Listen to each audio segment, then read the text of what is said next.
Sus brillantes soluciones de científica evidencia. Desde hace años no te alimento, pero ahí sigues, incrustado, en cada seductora palabra técnica. Habitas en mis dudas al acecho. Prometes que si contribuyo al orden establecido, me ungirás de honores de guerra. Me infundes tu paternalismo arrogante y me entregas la tentadora batuta de maestra de orquesta. Disimular ya no funciona. No me consuela tu universal presencia. Hoy prefiero denunciarte y ser yo la que te tire con mi mano la primera piedra.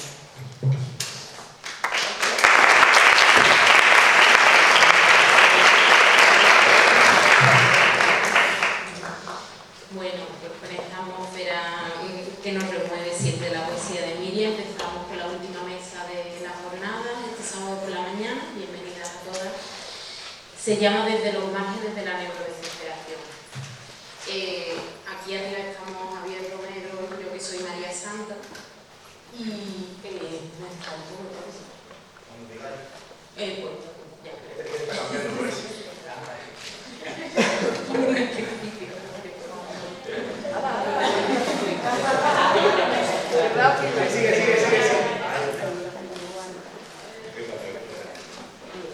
Spoiler total. Vale, por la primera. Vale, y dale. A la siguiente. Que eso, queríamos hablaros al principio de todo sobre la metodología de esta mesa, ¿vale?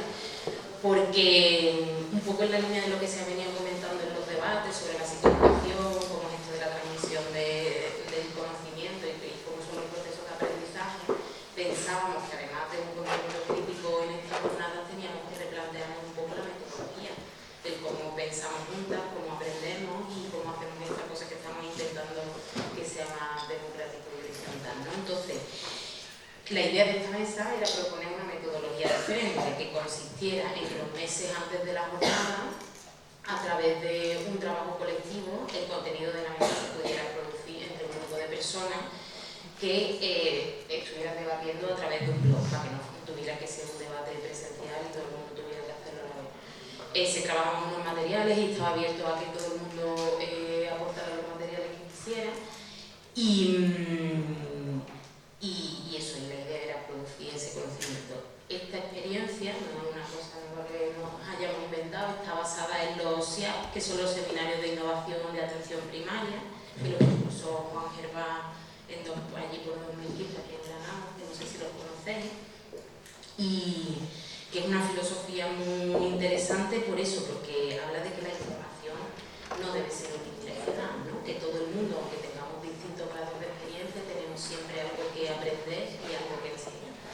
Y que además de esta manera, pues hace mucho hincapié en que la creación del conocimiento científico tiene que ser crítico, tiene que cuestionar la jerarquía, la brecha de género, que tiene que ser independiente de la industria farmacéutica, y que así se puede generar un espacio de reflexión y creativo, un poco en la línea de lo que venimos debatiendo en la jornada, ¿no?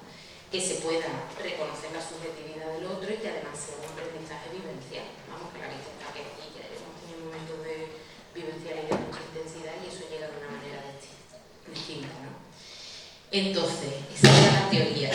La práctica es que esto no ha tenido mucho éxito, ¿vale? Y entonces en el debate nos gustaría también saber si el problema es que no llega la información, si nos parecía interesante la propuesta, si el tema es lo que nos interesaba mucho, porque aunque esto ha sido un fracaso, nos gustaría que no desistir, que no es importante el que se transmite, sino cómo, y que le tenemos que dar una vuelta también a la metodología de que estemos aquí unas personas en alto tipo expertos y otras allí pasivamente recibiendo la información, ¿no? Entonces, que eso que nos gustaría escuchar en el debate también, que pensáis sobre la metodología.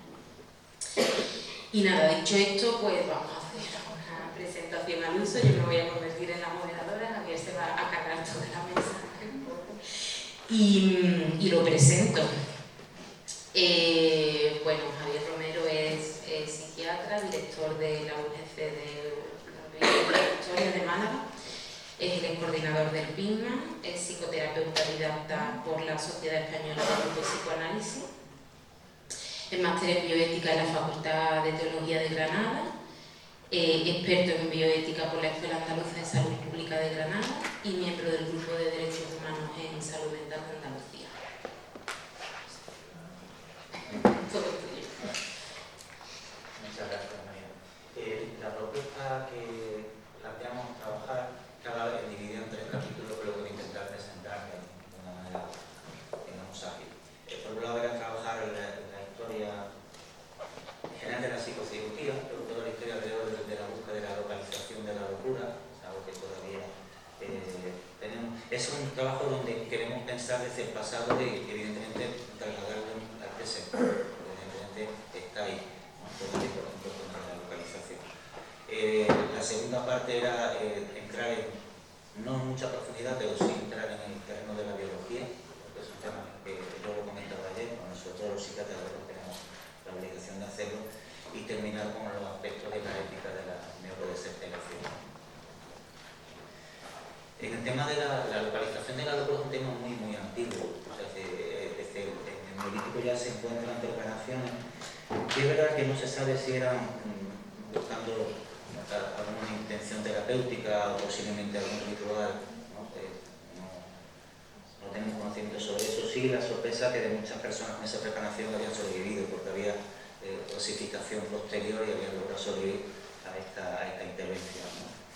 Ya en el Renacimiento, en el 16, este es un cuadro conocido por todos, del Bosco, que habla de la extracción de la piedra de la locura, con la ironía del Bosco, ¿no? Veis ahí el embudo del médico con su bolsa de dinero, ¿no?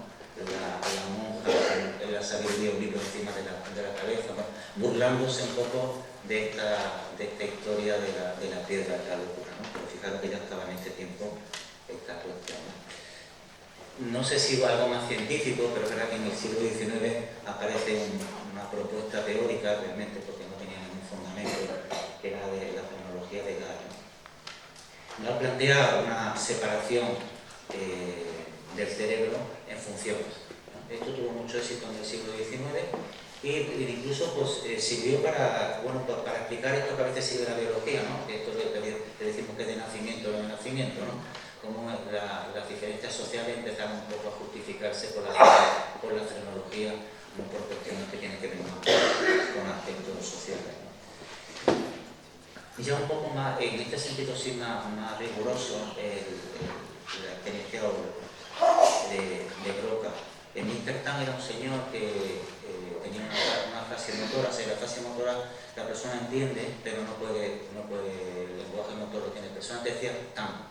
De ahí el nombre de Mr. Tan. Todo eso me era capaz de decir tan. Cuando este señor muere, en la autopsia aparece que ha visto un frontón temporal izquierda, que se produjo con el lenguaje. Esto despertó un entusiasmo localizacionista, porque el lenguaje es una función, digamos, de una complejidad, no solamente motora, ¿no? Entonces se pensó que esto podría dar un avance importante al mundo de la loca, o el interés de localizar la problemática del sistema nervioso. Realmente la primera experiencia, una experiencia como muy desagradable. Esta parte de la historia la historia de la psiquiatría es una historia oscura y violenta, ¿no? Voy a plantearla como una serie de viñetas, si queréis, ¿no? Que son bastante duras, ¿no? En el 1874 esta señora medio edad fértil tenía un tumor, hay quien dice que era un meningioma, otro que era un tumor de óseo. El caso es que le había destruido esta es la cabeza de la señora, no sé si esto va a encender, se ve, tenía, digamos, todo lo que es la calota levantada y esta es la dura madre, ¿no? Y este señor, Robert Bartholow, pues le estimuló eléctricamente por esa zona, ¿no? Evidentemente ningún intelectual tenía un tumor. Entonces hizo una pequeña estimulación y produjo un pequeño movimiento muscular y bueno, cuestión de se vino arriba, se entusiasmó y aumentó la intensidad eléctrica, ¿no? Y la intensidad aumentó, acabó provocando convulsiones la señora Neruda acabó en coma y murió en 72 horas. Sucedió, tuvo su debate tampoco muy intenso sobre el aspecto ético del consentimiento, que va a arrastrar toda la presentación mía, así que evidentemente esto tiene difícil justificación ni de investigación ni de terapia, que será otro de las cuestiones que vamos a ir viendo, ¿no? De una manera, Bronfman en el 99 hace una clasificación que todavía la conoceréis porque sigue utilizándose, pero no es una clasificación funcional. Él estudia qué tipo de neuronas y hace una clasificación por números, son 52 o 53, ¿no? de distintas zonas, pero no a nivel de la función. Sí, con Penfield. Penfield ya a partir de los 30 es un prestigioso neurocirujano, especializado en las intervenciones de epilepsia resistente, o sea, lo que intentaba era cómo destruir zonas, focos epileptógenos.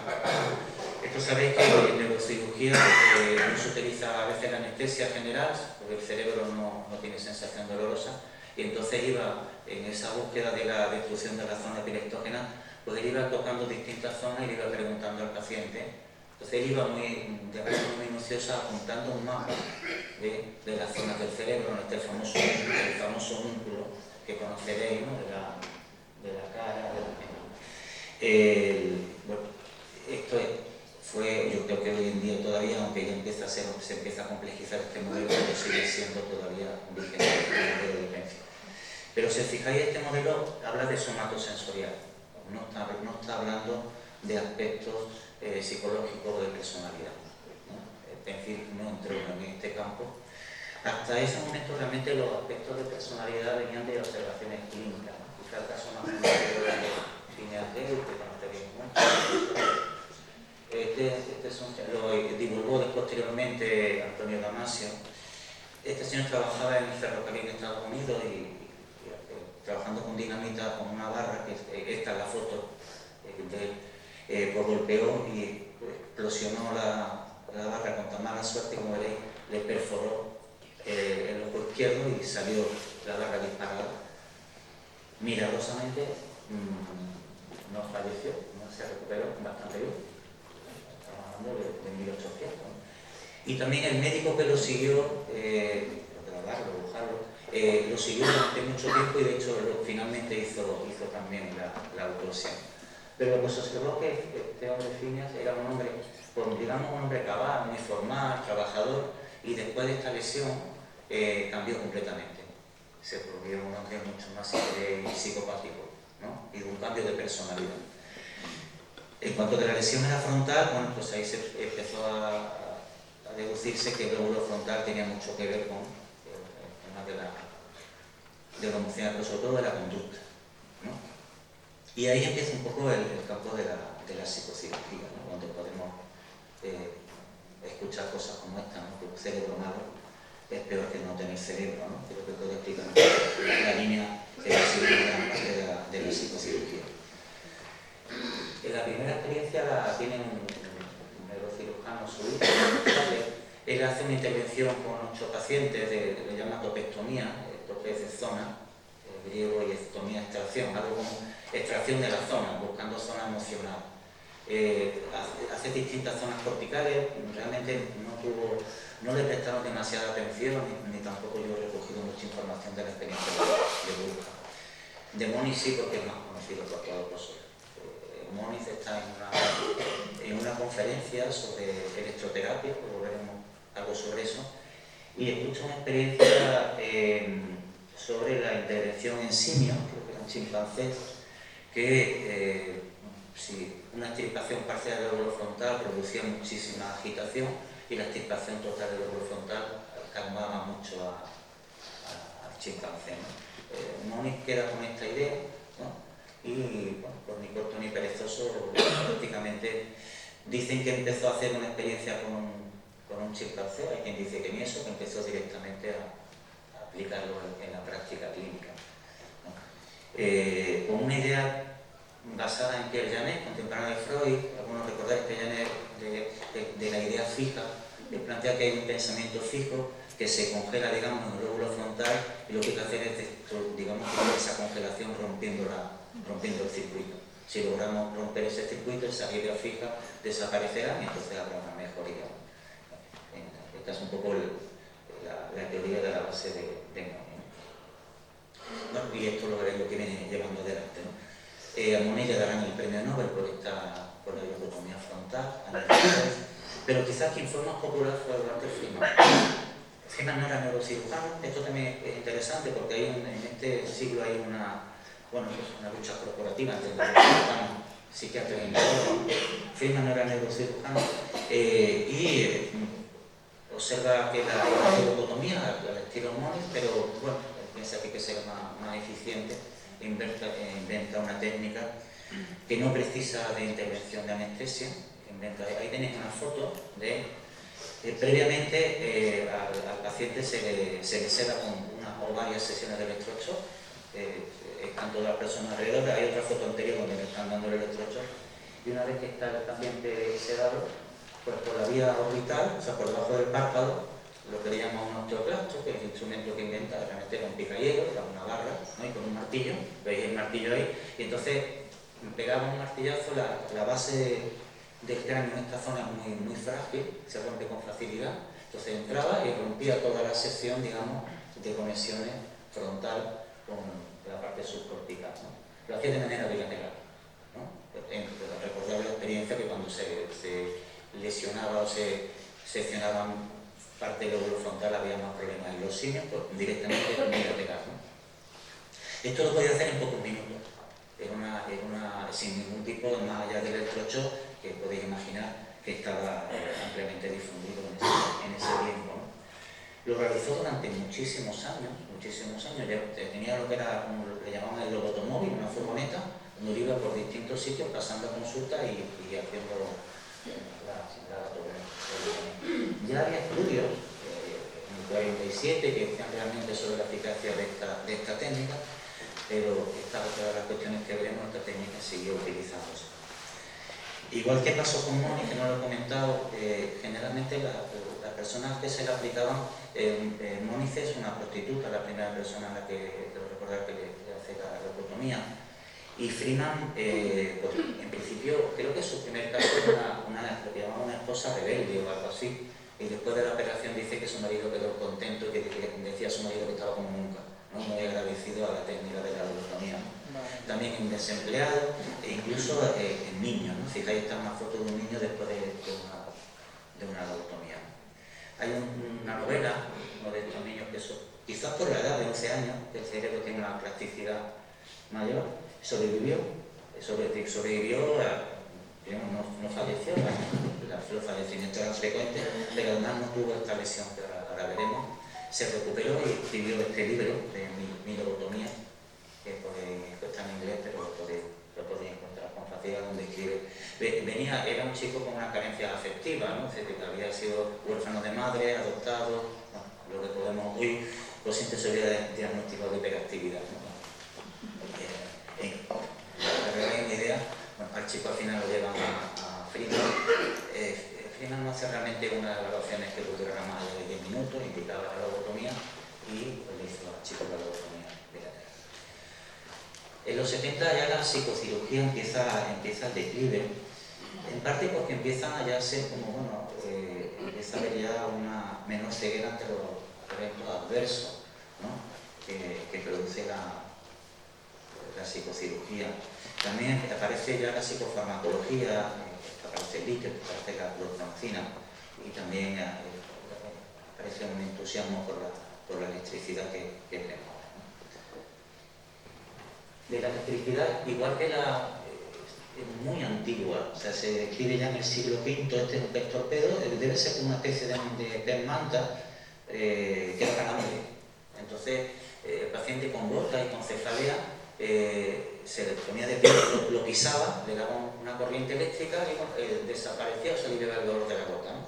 La electricidad como analgesia se ha utilizado desde hace muchos siglos, pero ya cuando se descubre realmente la electricidad y se empieza a aplicar, a principios ya del 20, empieza a aplicarse en medicina, ¿no? Por tanto, que por el cátodo se es excitador, por la parte del ánodo puede ser más inhibidor, ¿no? Recordar que al principio del siglo XX estaba el concepto de neurastenia, donde era el agotamiento nervioso, por lo cual la estimulación eléctrica podría estar como muy indicada, de hecho se utilizó muchísimo en ese tiempo en cuadros más de tipo psicosomático, como podríamos decir, ¿no? Este tema del agotamiento nervioso. Se utilizaba además en consultas prácticamente ambulatorias, en clínicas, y ya en la Primera Guerra Mundial aparece el concepto de neurosis de guerra, podría ser una especie de estrés postraumático, y entre Alemania y Austria empieza a utilizarse para recuperar a los soldados para que vuelvan a la guerra. Una de las cuestiones de la medicina de guerra es, primero se interviene a la persona que recupera, que sigue batallando, es uno de los criterios del servicio de medicina de guerra. Entonces se le daba la electroterapia, se mejoraban, volvían, pero volvía a pasar algo que, bueno, que es algo que no suele pasar y sigue pasando, que era muy fugaz la mejoría. Volvía de nuevo, ¿no?, a darse de baja de la guerra y había que subir la intensidad de la corriente. Volvía y la intensidad, como era un circuito que había que aumentarlo tanto, que llegó un momento que produjeron realmente tragedias. O sea, eran muy dolorosas estos tratamientos, produjo en algún momento suicidios y fallecimientos, ¿no? Todo esto dentro de un campo de valoración, ¿no? Así que este soldado, pues, un cuadro difícil de explicar, ¿no? O lo que nos puede sonar también hoy familiar, pues tiene que ver con debilidad moral, hay un cierto tratamiento punitivo para incorporarlo a la guerra, ¿no? Hay un artículo interesante de Freud del año 20 sobre la memoria del tratamiento de la memoria de la electroterapia o algo similar, es del año 20, donde a él le piden un poco un informe. Es curioso porque él hace una primera zona diciendo que esto no tiene ninguna utilidad, él habla de su idea de los síntomas como defensa, que la terapia eléctrica no va a tener ninguna utilidad, y de hecho se estaba comprobando. Aunque este informe realmente lo que nos dice era por decir que estas cosas malas las hacían los médicos alemanes, no los austriacos. Que los austriacos utilizaban la electroterapia, pero no llegaban a provocar fallecimientos ni la gente se suicidaba, que esta era cosa de los alemanes, ¿no?, defendiendo un poco a los médicos austriacos de esta historia. Empezó muy pronto la terapia eléctrica en psiquiatría. Voy a hablar solamente de dos personajes que han sido importantes. Uno es se va a la Universidad de Tulane en el 54 con una idea de un proyecto de trabajar en la esquizofrenia. Él hacía un trabajo entre electroterapia y cirugía, ¿no? Tenía una hipótesis, todos tienen una hipótesis, la tenía Moni, Freeman bebía de la fuente de la hipótesis de Moni. Él decía que estaba en el septum, que es una zona subcortical muy central, y si se hacía una ablación de esa zona, pues se mejoraría la clínica, ¿no? Esto no dio resultado, había resultados muy contradictorios, se empeoraba mucho, que podía mejorar, ¿no? Eso no quitó que se siguieran haciendo. Realmente cuando fue más polémico fue cuando planteó curar con electroterapia a un paciente homosexual. Esto sí tuvo mayor polémica y esto quizá un poco paró todo el programa Truman, ¿no? Este caso que él publicó, esta publicación, ¿no? Pero no paró esto que está en rojo, que de 19 pacientes que él trató, 4 convulsionaron, 6 desarrollaron infecciones. Estamos hablando todavía de época de la penicilina. No, ya estaba la penicilina. 3 tuvieron secuelas neurológicas y 2 murieron. O sea, tiene un efecto adverso muy importante, pero que nos impidieron continuar con la electroterapia. Esta es una imagen que es una batería con los electrodos que se colocan a nivel subcortical. Este sería una foto de un señor de la batería que cuelga, ¿no?, y el cableado que llega a nivel subcortical. El otro señor es José María Rodríguez Delgado. Delgado era un neurofisiólogo rondeño, era aquí de Andalucía. Fue médico en la guerra civil, en el bando republicano, y se tuvo que seguir a Estados Unidos. Luego ya pudo volver a los 60, ¿no? Y él estaba muy interesado en el tema de la estimulación, de la estimulación física, ¿no?, para el control de la mente. Hay un vídeo que podéis ver, iba a traer, pero me iba muy complicado verlo, digo, mejor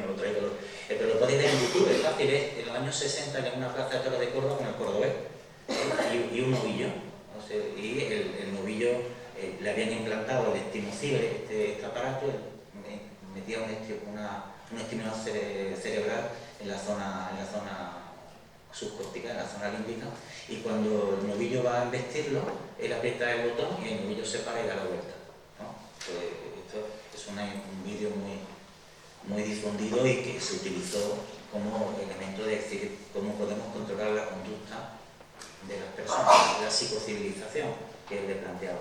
Esto en los años 60, imaginaron en Estados Unidos, el universitario, tenía además subvenciones militares, o sea, aquello provocó muchísimo desconfianza, pues siempre con razón, ¿no? Y no quedó mal, pero sí que fue una experiencia donde este hombre, en algunas entrevistas, justificaba toda esta investigación del control de la mente. Pero fijaros que estamos hablando de los años 40-60, los neurólogos empiezan a hablar de la estimulación cerebral profunda a partir de los años 80. O sea que, y los neurólogos trabajan principalmente con situaciones mucho menos complejas que lo emocional. Trabajan con el temblor, que tiene una localización mucho más fácil, con el dolor. Que habla un poco de la imprudencia, ¿no?, de los psiquiatras, en el sentido de que muchas décadas antes, en campos mucho menos conocidos, ya estaban jugando a la electricidad, cuando los neurólogos empiezan a entrar en los años 80 con mayor conocimiento y con mucha más información de localización. Ellos sí se puede localizar mucho mejor el temblor, Parkinson, tienen mucho más conocimientos neuroanatómicos de estos procesos, ¿no?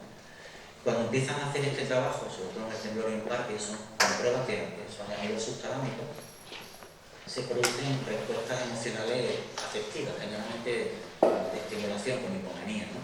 Y pues se vuelve a plantear que quizás la estimulación cerebral profunda puede ser interesante como tratamiento principalmente antidepresivo. Realmente la estimulación, cómo funciona no se sabe. Hay una estimulación neuronal, se entiende que tiene efecto excitatorio y inhibitorio, pero realmente si estamos activando o inhibiendo no es tan sencillo de ver, ¿no? Ni siquiera qué estructura de neuronas, porque aunque va a una zona concreta, esa zona concreta puede tener millones de cosas. O sea, el problema de la localización para los problemas psiquiátricos es bastante complejo, ¿no? Se hizo un estudio para la FDA, la Administración Americana, para intentar autorizar esta técnica en el año 2013, el estudio Claudia, y falló. Este ensayo clínico se tuvo que abandonar antes de tiempo, no estaba dando ningún resultado, incluso estaba dando efectos adversos, y a partir de ahí el interés de la estimulación cerebral se dirigió más hacia aspectos de Parkinson, de dolor, donde habían empezado, y se abandonó el estudio de la estimulación en la depresión. Una de las cosas que decían era lo comórbido, ¿no? Es decir, cómo los pacientes son tan diferentes, pueden tener clínicas tan mixtas que dificultaba mucho poder discriminar sobre quién estamos trabajando. Y la otra, que sigue siendo una asignatura pendiente nuestra, el tema de los diagnósticos. Realmente se plantea que realmente no son entidades biológicas. No es como el Parkinson, que sabemos que, bueno, a nivel subcortical, a nivel de resfriado, podemos encontrar un déficit, una lesión, pero cuando hablamos de problemas de depresión o de psicosis, realmente estamos hablando de entidades conceptuales más que de entidades biológicas, por lo cual es muy difícil una intervención biológica como pretendía ser la estimulación cerebral profunda. Paso muy rápido porque esto sí que puede ser más reciente, aunque no lleva ya varias décadas, sobre la estimulación magnética transcraneal, por terminar el campo de la electricidad. Hay autores que plantean decir esto de no invasivo, ¿no? Es decir, el no invasivo parece como que libera mucho, que nos suelta para decir podemos intervenir, pero eso es decir que cuidado. El no invasivo no es porque no atravesemos la piel, no quiere decir que sea menos dañino, ni tampoco evidentemente ni menos efectivo. De hecho, Freeman, la lobotomía de Freeman era menos invasiva que la de Moniz, y era mucho más destructiva. Y posiblemente hay efectos, sobre todo lo que son efectos a largo plazo, que pueden ser muy invasivos. Como estamos planteando cambios a nivel de carácter, a nivel de conducta, si no podemos decir que no estamos invadiendo. concepto que sí puede ser muy invasivo. Y hay que decir, bueno, podemos hablar de estimulación magnética, pero si luego cuidado con decir por qué no es invasivo. Tiene menos riesgo, pero puede tener a nivel de convulsión. La corriente con esta técnica se difunde de manera muy horizontal, profundiza menos, hace digamos una difusión más a nivel horizontal, lo cual dificulta bastante más la localización que pueda pretenderse, ¿no? Y lo que sí, y esto va a ocurrir, lo veremos con otras terapias, es que realmente no sabemos qué ocurre cuando si se mantiene a largo plazo, ¿no? Y este es un tema que estamos abocados a veces los psiquiatras, parece de manera inevitable. No es que hagamos un tratamiento, sino que repetimos y repetimos, porque vuelve a pasar lo que pasaba con la neurosis de guerra. Mejoran fugazmente y vuelven, mejoran fugazmente y vuelven, y entramos en esa línea que veremos luego de la desesperación. Sí que me interesó el artículo sobre la cognición. Cuando se utiliza la estimulación magnética y la persona está haciendo una función, por ejemplo el lenguaje, lo para, ¿no? Y sin embargo, cuando es previo a esa función, puede tener una función de estimulación, ¿no? Como pasaba con la electroterapia, hay neuronas que son excitadoras e inhibidoras y están entremezcladas. O sea, cuando hacemos una estimulación, realmente estamos estimulando tanto neuronas que excitan como neuronas que inhiben. Generalmente lo que hace esta corriente eléctrica es que excita a las que están más paradas y las que están más estimuladas no las excita. O sea, así que ahí también es una cuestión a tener en cuenta. Pero claro, el cerebro es un órgano que está en funcionamiento y que está también haciendo su homeostasis. O sea, que posiblemente digamos, si el cerebro está en ese momento intentando estimular, ¿no?, o inhibir, puede ser que vayamos contracorriente de lo que está buscando o intentando de manera homeostática el cerebro. Y quizás también eso pueda explicar el que estemos activando neuronas de distintos tipos y distintas zonas, puede explicar la gran variabilidad que se encuentra en ella. Bueno, es interesante con respecto al tema de la cognición. Esta imagen que tengo, esta es una imagen de resonancia funcional, es una imagen que capta la actividad neuronal, creo que era por consumo de oxígeno, pero recordar esta. Fijaros, aparte de lo bonita de la imagen, es lo complejo. Esto es una función de lenguaje, es una persona hablando, nada más, ¿eh? Y fijaros, si hablamos de localización, como esto realmente no tiene sentido. La función cerebral, el funcionamiento humano tiene una complejidad que posiblemente el concepto de localización tendríamos que dejarlo atrás. Saltamos a parte de la neuroplasticidad. Esta es lo conté hace unos días, me pareció interesante, ¿no? Yo creo que ayer se hablaba también algo de desaprender, ¿no? Es decir, que creo que tenemos que, como dice, entonces los analfabetos actuales no son los que no saben leer y escribir, sino las personas que no sepan aprender, desaprender y reaprender. Creo que esto es esta agilidad, ¿no?, me parece que es fundamental, y esto con el campo de la farmacología.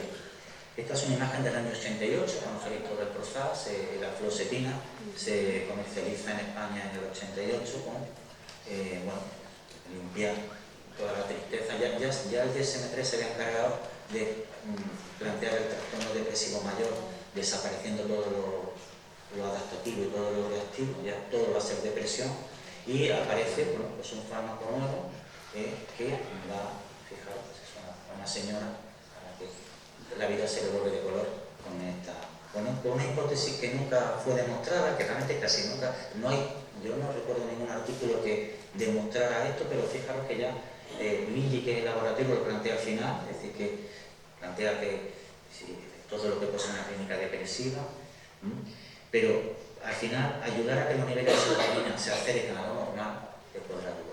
Aparece la hipótesis, había otras hipótesis previas de neurotransmisores, pero aquí esta gana por goleada.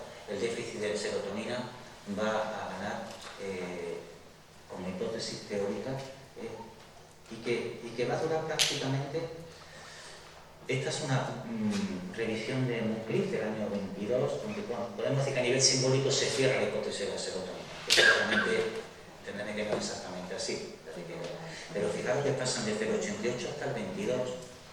Toda la farmacología del campo depresivo ha estado basada en la hipótesis del neurotransmisor, generalmente de la serotonina. Recordáis que la fluoxetina, luego se dio la el citalopram, se hablaba de que hay que ser un fármaco limpio, hay que ir solo la serotonina, mientras más serotonina mejor, luego eso no funcionó, entonces se cambió, empezó con los duales y al final volvimos a fármacos que llamaban sucios, que eran como tricíclicos. O sea, ha habido una evolución de toda la historia de la psicofarmacología en estos casi 30 y pico años, donde lo sorprendente es la falta de crítica. Y ya me problema tanto el laboratorio, que evidentemente si el laboratorio cambia un OH y pasa de citalopram a citalopram, pero se convierte en top venta, pues bueno, pues una empresa que busca ganar dinero, el problema yo creo que tenemos los psiquiatras, que es que el citalopram pasó a ser top venta cuando se descubre, o sea, cuando se fabrica.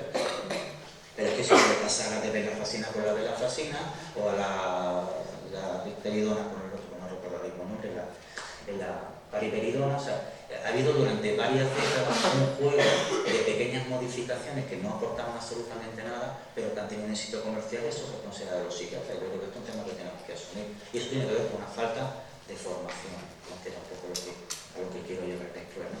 Este es un comentario de un artículo interesante de Daniela Carr, donde plantea, bueno, que yo con la psiquiatría crítica tiene que entender de lo biológico. Entiendo que lo biológico como algo evidentemente entrelazado con lo social, pero no podemos dar de espalda a lo biológico, pues si no nos puede pasar lo que nos está pasando hasta ahora, ¿no? Y bueno, esto sirve un poco por entrar con la esquetamina, ¿no? Cuando se cierra y no por azar, se cierra un poco la hipótesis de la serotonina, pues mira por dónde aparece. Nada nuevo, pues ya la esquetamina existía, y mucho más barata, pero aparece la esquetamina, ¿no? Y bueno, después de un rechazo inicial en España, la Agencia Española de Medicamentos la comercializa. Este es el posicionamiento de la Agencia Española, que es literalmente copiado de la ficha técnica de Janssen, ¿no? Lo vemos en 3 partes. Es verdad que es un antagonista parcial, pero los receptores NMDA son receptores de glutamato, inhibe una neurona que son inhibidoras de GABA, que es el neurotransmisor que frena, el inhibidor. El cerebro tiene glutamato, el neurotransmisor más abundante, 40%, excitador, y el GABA inhibidor. Si frena el GABA, aumenta el glutamato. Eso es así, ¿no? A través de este receptor NMDA, y luego veremos un poco NMDA, ¿no? La segunda parte es que con eso se potenciaría la señalización neurotrófica. Esto tiene que ver con la neuroplasticidad, ¿vale? Y eso es cierto. O sea, ahora lo veremos, si la plasticidad con estos receptores, el cerebro construye, pero también veremos que destruye, ¿no?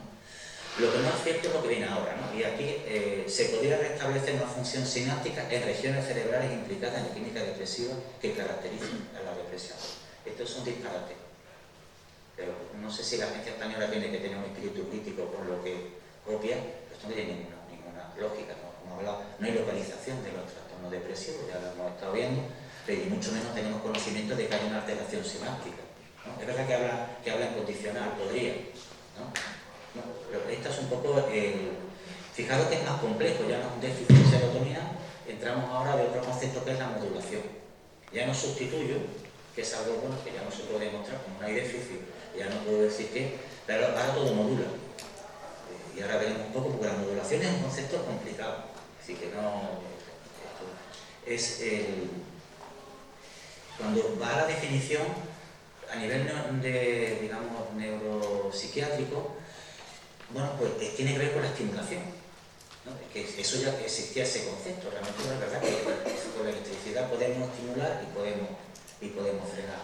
Pero la modulación, si veis por ejemplo en técnicas, por ejemplo en el sonido, ¿no? Que se habla de modular, no es subir y bajar el volumen.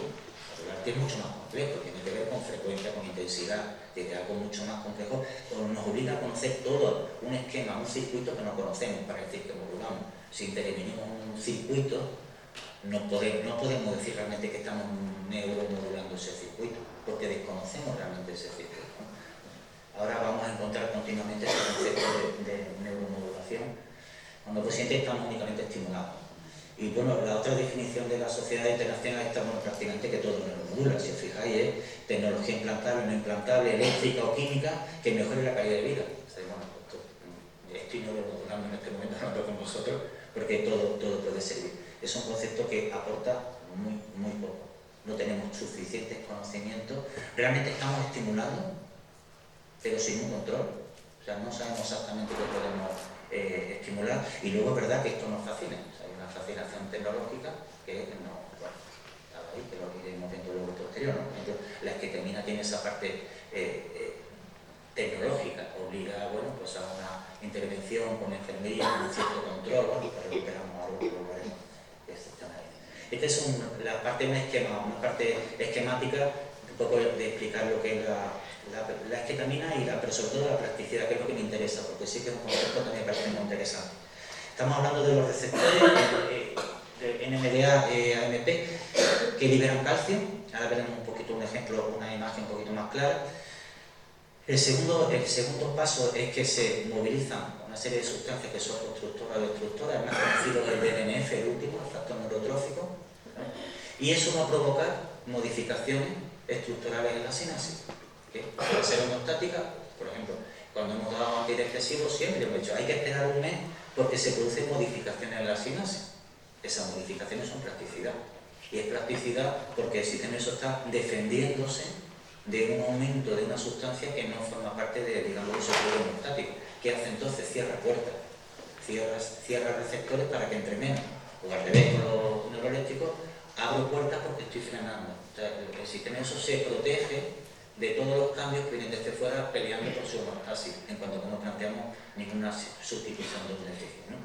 Entonces puede ser una planificación homeostática que puede ser adaptativa, necesaria, y aquí volvemos a hablar de ascendente y descendente, que es un concepto técnico, pero también desde el punto de vista muy interesante, o puede ser una plasticidad aberrante.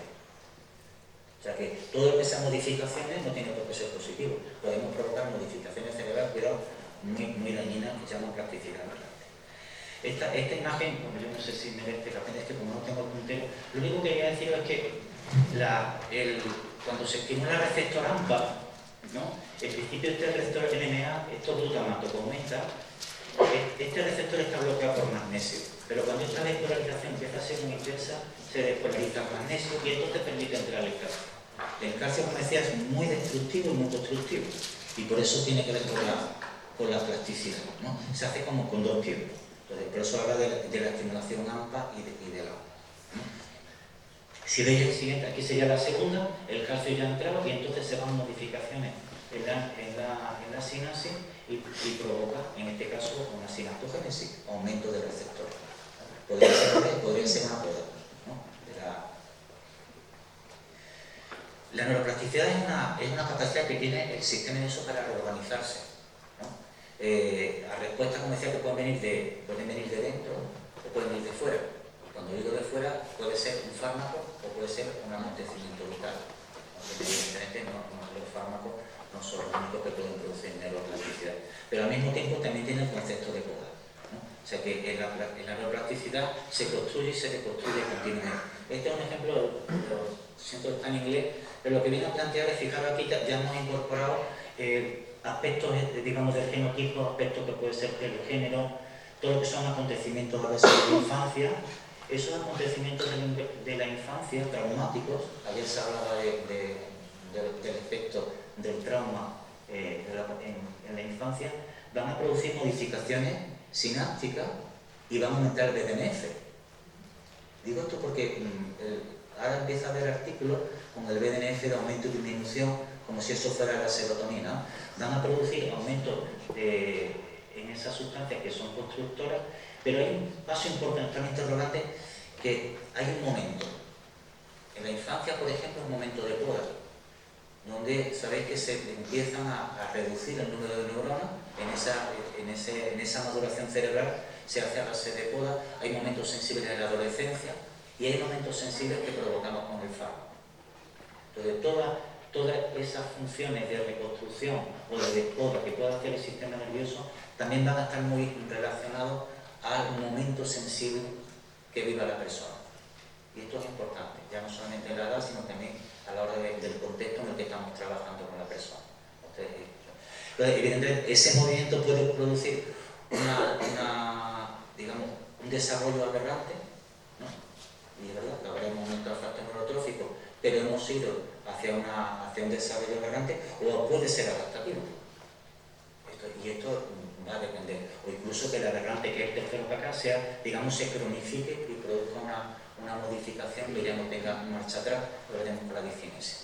Lo que quiero plantear es que toda situación social, contextual, farmacológica va a producir plasticidad. Y esa plasticidad va a depender, que sea aberrante o que sea homeostática, va a depender de distintos factores. Y uno importante es el contexto. Creo que con eso podríamos resumir un poco la idea que les quiero transmitir. Esto se ve en la estimulación continua, esto del dolor está bastante más estudiado, ¿no? Cuando una rata empieza en estos experimentos de darle corriente eléctrica en la pata, ¿no? Eso va produciendo de manera continua, va produciendo una modificación cerebral en corteza, ¿no? Y llega un momento de hipersensibilidad donde prácticamente ya el dolor no viene de la periferia, sino que está ya a nivel de la corteza cerebral. Esto está pasando también en otros cuadros, el dolor crónico, con fibromialgia, una serie de cuadros de difícil clasificación, porque el dolor ya se ha convertido en central, no periférico, y donde había que atender entonces sería a nivel central y no periferia. Esto es un tema en el dolor bastante más conocido. Debería ser bastante más conocido, aunque no tanto por la hipersensibilidad de los fármacos. Cuando estimulamos de manera ininterrumpida con un fármaco, estamos continuamente, el cerebro produce modificaciones y esas modificaciones en un momento determinado, luego con hipersensibilidad, que ahora vemos un poco con más detalle. Se hizo un estudio a nivel experimental, me refiero con ratas, sobre un modelo de depresión. El modelo de depresión puede ser que la rata deje de nadar, por ejemplo, esos son los estudios experimentales. Como cuando se daba un fármaco para la depresión, si el ambiente enriquecido, si se daba en un momento donde la rata, digamos, pues era acogedor, el sitio donde estaba, no sé, tenía comida, ¿no? Imagina un ambiente enriquecido para una rata de laboratorio, ¿no? El resultado era positivo, mejoraba la conducta depresiva. Pero si el contexto no era enriquecido, empeoraba la conducta. O sea, el mismo fármaco, dependiendo del contexto, podía dar un resultado positivo o un resultado negativo. ¿Entiendes? Lo importante que puede ser esto en nuestra aplicación clínica, ¿no? Otra cosa es trasladar el contexto enriquecido, ¿no?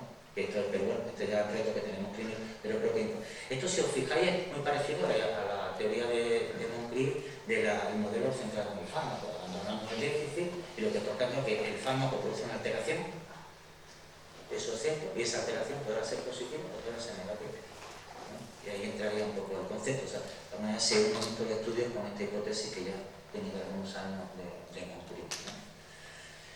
Lo que ocurre es que cuando hablamos de aprender y de aprender, estos conceptos son muy antiguos, tribunales del año 78, y hablaba ya de la tolerancia posicional neuroléctrica, que es la hipersensibilidad que provocamos y que relacionamos con la discinesia. Y hay una ceguera de ese conocimiento de psiquiátrico preocupante. Hipótesis de la alostasis, que quizá un campo menos conocido, cuando está formando la homeostasis, llega un momento que la alostasis es una amplificación preventiva, es como un cambio de metabolismo. El sistema cambia porque estamos estimulando tanto que hace un giro y entonces cambian los esquemas referentes de esa homeostasis. Y eso puede ser irreversible, ¿no? O lo que es un cuadro de abstinencia, que poco a poco insistimos, pero que sigue estando muy poquito encima de la cabeza, como provocamos un cuadro de abstinencia cuando requeramos bruscamente un medicamento. Y eso tiene que ver con hipersensibilidad. No es que necesite fármaco, que todavía lo seguimos escuchando, ¿no? Y esto sí que estuvo más estudiado por la discinesia tardía, que sí la he trabajado un poco porque la discinesia se conoce más, porque sí que en el Parkinson, porque ahí sí que hay un déficit y es más fácil estudiarlo, y porque a lo mejor un problema que aparentemente un síntoma más neurológico, a lo mejor ayuda más al psiquiatra a poderlo traspasar si lo enfocamos directamente de lo psiquiátrico, ¿no? Por eso me he centrado en la discinesia. En el Parkinson hay un déficit de levodopa, una sustancia. Y eso provoca un cuadro de temblor, ahí sí que hay un déficit, y lo que se hace en medicina es damos esa sustancia, sustituimos esa sustancia, igual que damos insulina diabética. En este sentido sí que hay un déficit. Esta sustancia estimula lo que se llama la potenciación a largo plazo, ahora vemos un poco ese concepto, y recupera. Pero ¿qué ocurre? que hay dos mecanismos que van paralelos, que es un aspecto estimulador, le llaman la potenciación, el LTP, a largo plazo, y el otro que es la depresión a largo plazo, ¿no? No sé si habéis leído el cuento de Borges de Funes Memorioso, un señor que tiene una lesión cerebral, no recuerdo por qué, y tiene una memoria prodigiosa. No puede olvidar nada. O sea, todo lo recuerda, no puede olvidarse nada y se hace disfuncional. O sea, el no poder olvidar hace que no tenga memoria realmente. Entonces, me acordaba de este cuento ya es antiguo, ¿no? Pero que es genial, porque realmente lo que se viene estudiando ahora con la memoria es que la potenciación, la LTP, y la depotenciación, la LTD, son mecanismos del mismo proceso. Si no podemos depotenciar, no tenemos memoria. Necesitamos los dos procesos. Y eso pasa cuando estamos estimulando. Estamos estimulando y necesitamos depotenciar. Cuando estamos dando L-Dopa al paciente parkinsoniano, no conseguimos depotenciar, no tenemos conocimiento para poder frenar. El estimular continuamente provoca la discinesia, provoca esa hipersensibilidad. Los pacientes que tienen, que se les da L-Dopa y que no pueden activar el freno, se les provoca el problema de la discinesia. Y esto viene a ser, entiendo que puede que es bastante parecido a los fármacos de hipersensibilidad de lo que hacemos nosotros con los fármacos. Estamos dando continuamente una estimulación. Lo que llama LTP es como cuando tú aprietas el botón del pasa rápido, se estimula y la neurona acelera mucho, potencia la estimulación, ¿no? Acelera mucho ese proceso. Igual la depotenciación, la LTP sería el mecanismo inverso de reconstruir. Pero la construcción y la deconstrucción forman parte de esa homeostasis y no tenemos conocimiento suficiente para poderlo manejar. Fijaros que algo de la discinesia no existe conocimiento y sin embargo no tenemos todavía en el Parkinson conocimiento para frenar. Y eso provoca cuadro de la discinesia. Cuando no, en el tema psiquiátrico, que no es un déficit, por el cual estamos estimulando ya por encima de la homeostasis a priori basal del sistema nervioso. Aspectos clínicos, ya voy entrando ahora. ¿Me queda cuánto? 10 minutos, vale. La importancia del contexto, ¿no? El concepto de hipersensibilidad, que abarca otros problemas, no solo en el tema depresivo, y el problema del uso prolongado de fármacos que tenemos que cuestionar, ¿no? Basado en este concepto de la discinesia tardía o del síndrome de la abstinencia. Y entramos en el último, que es la desesperación, ¿no? Que viene un poco a enlazar con todo lo anterior. Por un lado, dos frases importantes que a mí me gusta empezar. Uno, la diferencia que plantea Ortega con las ideas y la creencia. Las ideas se tienen en las creencias sectas. Las ideas se pueden cambiar, las creencias son muy difíciles de cambiar. Y en el mundo de la psiquiatría nos movemos mucho en el mundo de las creencias, y esa parte dificulta que llevo casi 40 años sin cambiar hipótesis que están demostradas en principio. Dificulta el cambio porque se graba en un nivel de creencias que no acabo de entender. Esta es una frase un poquito larga, pero me encanta, de Tolstoy, que es un ensayo sobre el arte, pero fijaros, dice que la mayoría de los hombres, incluidos que se sienten cómodos con problemas de complejidad, rara vez pueden aceptar incluso la verdad más simple y obvia, si es tal que lo obligaría a admitir la falsedad de las conclusiones que se han meditado explicando a sus colegas y que han enseñado con orgullo a otros y se han tejido y lo en su vida. Y esto es así, o sea, es que nos es muy difícil cambiar cuando hemos creído nada, ¿no? Y de pronto se nos plantea una realidad que no coincide con nuestro mundo de creencias, ¿no? Creo que tenemos que reflexionar. El otro es que el conocimiento en psiquiatría, habéis visto, no es lineal. O sea, Feynman no mejora con la lobotomía la técnica de Moniz, ni mejoró la insulinoterapia, ni el antidepresivo duda la ha mejorado. O sea, así que esto un poco en la línea de foco de la que voy a saber, el conocimiento no es un acúmulo de verdades. Entramos y salimos de otras sin que haya una progresión evolutiva del conocimiento. A eso señala la dificultad al desaprender, que genera, evidentemente, facilitar la situación de desesperación. Según Riquet, desesperación es la respuesta emocional y existencial a la conciencia de finitud, a nuestra conciencia de limitación, ¿no? Nos desespera. El no poder cumplir con nuestras responsabilidades y nuestras aspiraciones nos genera desesperación. Y eso nos lleva a la actuación. Este es un artículo del 26 de Florent Pascal que habla del concepto de choque y dice no podemos renunciar. Él habla como de luchando contra el nihilismo psiquiátrico. No nos podemos estar quietos, hay que hacer, ¿no? Y tanto hay que hacer que entre los años 20 y 50 prácticamente todo se podía hacer. Hemos visto la lobotomía, hemos hablado de las extracciones, resecciones intestinales de Cotton, de la insunoterapia, o sea, todo era posible, era muy difícil que una técnica se dejara de hacer por más barbaridades y por más efectos adversos que pudiera producir, ¿no? Es decir, hay una hiperactuación ante esa situación de desesperación.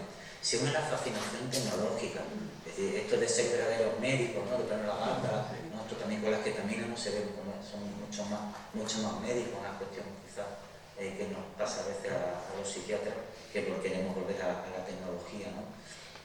El éxito de la psicocirugía, en parte de la psicocirugía fue económico, porque salieron pacientes con una lesión cerebral orgánica por la lobotomía y podían estar en casa, más atontados, pero podían estar en casa. Pero realmente lo que tuvo más influencia, curiosamente, fueron los artículos de periódicos, ¿no? Los medios de comunicación. Planteaban que la psicocirugía me curó, la magia de la cirugía devuelve la cordura a 50 pacientes maniáticos, y no es peor que quitar los dientes. O sea, así que esto lo tenemos ahora, ¿eh? Así que volví a celebrar la alegría, esto es reciente, ¿no? Una paciente con una anorexia, con estimulación cerebral, hace poquito de verla, un novedoso tratamiento, habla de la estimulación magnética. Esto fue una de las causas que potenció el éxito de la psicocirugía y que nos tuvieron los medios de comunicación, que es para pensarlo, ¿no? Ceguera de todo el mundo, pero al principio de los profesionales, hablaba antes del desarrollo de los efectos del Tulán, la lobotomía. Florent Edwards, la enfermera de Freeman, tiene un artículo publicado con él, habla del cuidado de la enfermera de pacientes lobotomizados. Es alucinante, o sea, lo que habla es una lesión cerebral. El paciente hay que recuperarlo de incontinencia de esfínteres, hay que enseñarlo a comer, hay que enseñarlo a recuperar el habla y hay que enseñarlo a reeducarlo porque se convierte en desinhibido, ¿no? Es una lesión cerebral a todas luces. Y ella describe cómo la actitud maternal cuidadosa de la enfermera tiene que ayudar a esa recuperación, ¿no? Evidentemente nada de depresión, mucho menos, ¿no? Es decir, los pacientes de Múnich, 8 de los primeros pacientes se tuvieron que reintervenir una y otra vez, ¿no?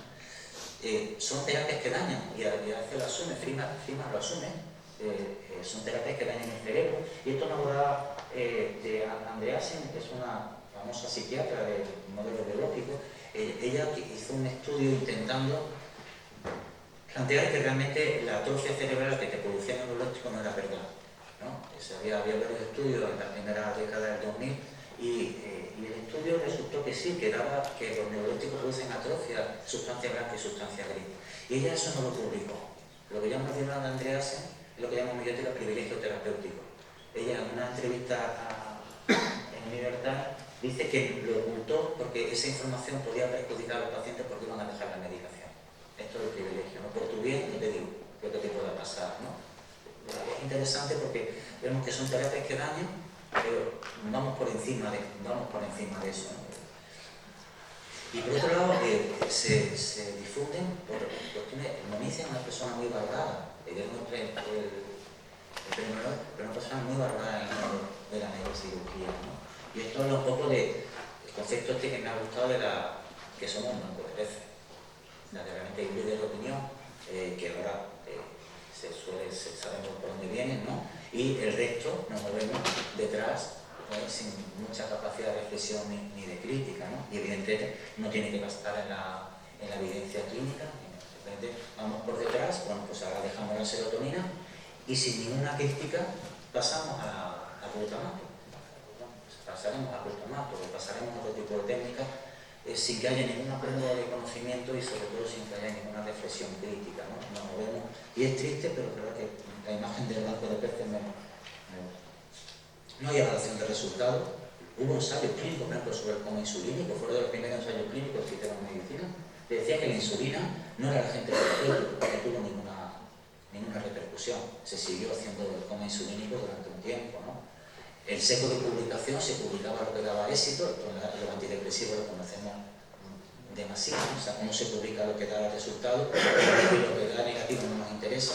Paso rápido, preparan un concepto de futilidad, que es un concepto que viene a partir del año 70, a partir de que empieza una tecnología que puede sostener el cuerpo vivo y donde tenemos que plantear si merece la pena mantener un tratamiento o haciendo daño, ¿no? Fútil es que ese tratamiento no es útil. Fue útil y dejó de ser útil, o si queréis un concepto más amplio, no es útil desde el principio, ¿no? Este es un concepto que yo creo que queríamos incorporar desde el final de la vida, mucho en oncología, pero creo que queríamos incorporarlo en psiquiatría, ¿no? Porque tenemos mucha refractariedad en nuestros tratamientos y seguimos insistiendo en ellos. Así que llega un momento de decir, hay una encuesta, no sé si era esta una encuesta 23 que le pregunta como a 200 psiquiatras una viñeta clínica a un paciente depresivo, todos los tratamientos, hasta por electroshock, y le preguntan, ¿y seguirías dándolo? Y la mayoría dijo que sí. O sea, decía, ya no hay nada más que se le pueda hacer. O sea, entramos ya en una situación que pueda generar evidentemente desesperación, ¿no? Y todos estaban de acuerdo en que seguirían haciendo. O sea, el no tirar la toalla, esto que planteaba en los años 20, es decir, no podemos ser nihilistas, hay que seguir insistiendo por las consecuencias que estamos planteando, ¿no? Y esto es lo que yo quería plantear, la reticencia quizá de encontrar de introducir este concepto en psiquiatría, a pesar de los daños y de los refractarios que son nuestros tratamientos, ¿no? ¿Quién debería de plantear que es fútil? ¿Quién debería decidir que este tratamiento no funciona? ¿Sería realmente el psiquiatra? Sería una cuestión más de decisión autónoma del paciente, que hasta aquí hemos llegado, ¿no? Sería una cuestión. Lo que sí es verdad que nos plantea una situación de cómo podemos gestionar esta desesperanza, ¿no? Yo entiendo que exige una madurez, ¿no? Primero que evite el daño. En la desesperación nos lleva una sobreactuación que dañamos de una manera innecesaria. Entramos en un campo mucho más de investigación que de terapia. Entramos en terrenos desconocidos, cuando estamos dosis por encima de la indicada, estamos en terreno que es exploratorio, que es investigación. Y eso exige un consentimiento informado mucho más riguroso que cuando estamos, digamos, en la línea de lo indicado, ¿no? Primero sería no hacer daño, sin buscar falsas esperanzas, pero también sin que abandonemos al paciente, ¿no? Y terminando, no tenemos conocimientos para hablar de neuromodulación, pero que podemos hablar de estimulación. La importancia de la plasticidad del contexto, tanto en la etiopatogenia como en la eficacia terapéutica, que no, porque ya hay artículos que dicen este fármaco está siendo útil porque aumenta el BDNF. Eso no dice absolutamente nada, no puede ser una plasticidad aberrante, ¿no? Es decir, que la plasticidad no necesariamente significa que hemos avanzado en terapéutica, cuidado, porque vamos a tener muchos artículos sobre el tema de la plasticidad y todo lo que se modula el sistema nervioso es positivo, no todo lo que se modula es positivo, ¿no? Y fundamental, porque es un tema que llevamos mucho tiempo de retraso, los tiempos de tratamiento. Los tiempos de tratamiento creo que debemos de cuestionarlos ya. O sea, no tenemos información que apoye, y sí tenemos información de que estamos produciendo plasticidad aberrante, hipersensibilidad, como lo queráis llamar, mucho trabajo con distintas nomenclaturas de una cuestión del daño de los tratamientos prolongados, en forma de discinesia, en forma de cuadro de abstinencia. Y eso nos lleva un poco al que quiero decir, pues siempre tenemos que ir a la modestia, tenemos muy poca información, yo creo que hay que ser modesto. Y en esa situación hay que plantear, lo que hay que hacer es informar, que es el consentimiento. Informar hasta donde podemos saber, y a partir de ahí la decisión tiene que ser mucho más autónoma. Mientras menos sé, más autónoma tiene que ser la decisión, ¿no? Entonces, él habla, no sé, de la hiperdivulgación, ¿no? Es decir, el paciente tiene que estar muy informado de algo que sabemos tan poco, ¿no? Y me parece que eso es fundamental.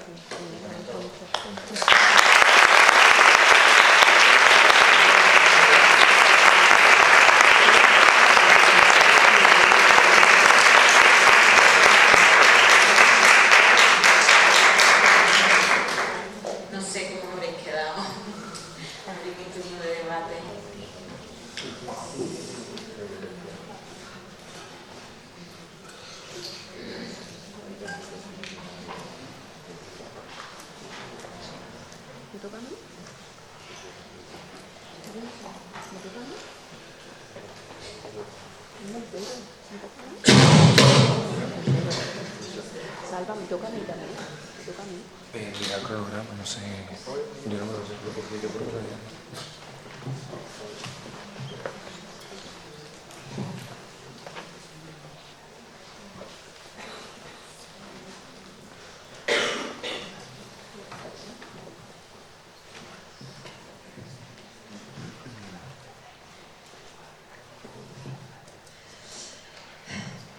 Hola, Javier, te agradezco muchísimo la exposición, te agradezco muchísimo el que se ponga en duda la utilización de los psicofármacos frente al dolor psíquico y todos los efectos secundarios que realmente tienen. Y como bien dices, tendrían que ser expuestos al paciente y que realmente es algo que no se hace. Pero esos efectos secundarios están ahí. Yo soy familiar, tengo un hijo desgraciadamente ya muy institucionalizado porque las familias aprendemos lo que el sistema nos enseña y entonces es tarde, ¿no?, cuando ya lo puedes entender de otra manera. Entonces yo he visto cómo produce esos efectos de discinesia, cómo produce esa hipersensibilidad, ese síndrome de abstinencia, esa atrofia cerebral, porque se acaba diciendo que es el proceso propio de la enfermedad, pero no creo que exista esa enfermedad, es el efecto de 14 años de neuroléptico y eso es muy duro. Para mí como madre estar escuchándolo y pensando en mi hijo realmente es muy duro. Tendríamos que reflexionar, a ver, la farmacología que se está utilizando en psiquiatría se basa en unos estudios clínicos con ratas. ¿Me podéis explicar cómo de verdad se puede valorar que esa medicación ha tenido un efecto en una rata depresiva? ¿Que estaba depresiva? ¿Cómo sabemos que estaba depresiva? Una rata psicótica, ¿cómo sabemos que estaba psicótica?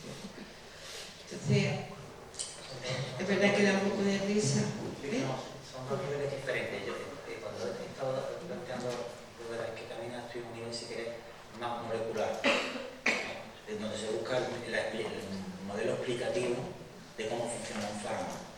Normalmente cuando se mira la eficacia de un fármaco son ensayos clínicos que se tienen distintas fases y se utiliza primero en animales y luego en seres humanos. Para que un fármaco sea comercializado necesita pasar por ensayos clínicos, o sí, de unos meses, unos 6 meses aproximadamente, con unos criterios de mejoría. Es verdad que no quería entrar en esta cuestión, pero con el tema de la esquetamina, de la significación estadística, clínica, de la eficacia de un fármaco. Pero eso sí se hace en ensayos clínicos con personas, para que se autorice el fármaco. Pero la primera fase me parece que es con animales, Sí. ¿no? Claro. Y esa, para llegar a la fase con Porque puede personas... producir, claro, que no se hace con animales porque puede producir efectos adversos muy graves y eso se elimina o se filtra empezando con animales y luego ya va pasando a otra fase ya con seres humanos. Seres humanos sanos y seres humanos con la enfermedad. Sí, bueno, de cualquier forma creo que entendemos perfectamente, ¿no?, de qué estamos hablando. Y bueno, ya para terminar, yo diría que no se encuentra en el cerebro la localización del dolor psíquico, porque realmente donde habría que buscarlo es en otro sitio. Yo creo que habría que buscarlo en el alma.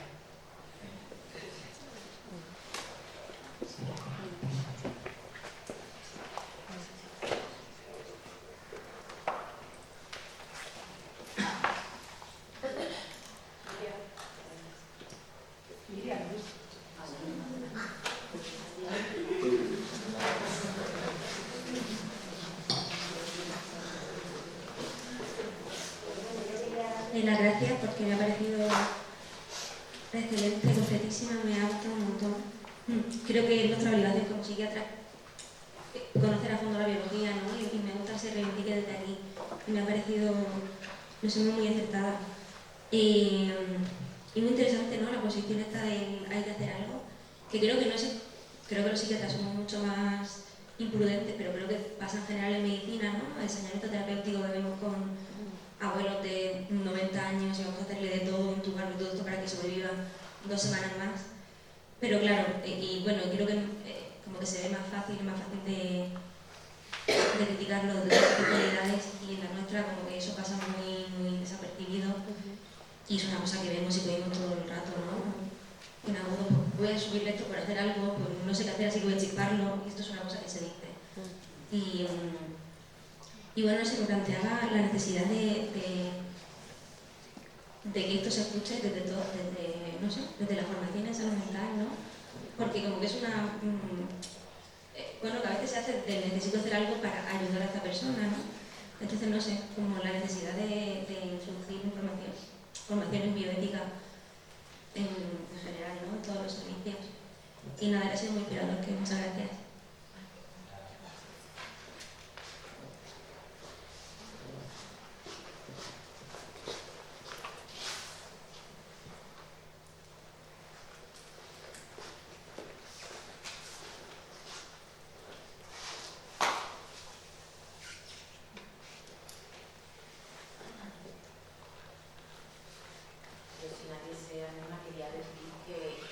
Que me parece muy importante poder entender cómo los ejemplos que hemos visto del pasado tan aberrantes parece que son del pasado y que se hace una línea y ahora estamos haciendo algo diferente, pero que podemos estar haciendo técnicas diferentes bajo las mismas lógicas y poder reconocer esas mismas lógicas en el presente es fundamental. Y que como en toda esa época, en el pasado también ha habido siempre un movimiento crítico, no es que la crítica venga ahora, en todas las épocas han existido movimientos críticos en cada una de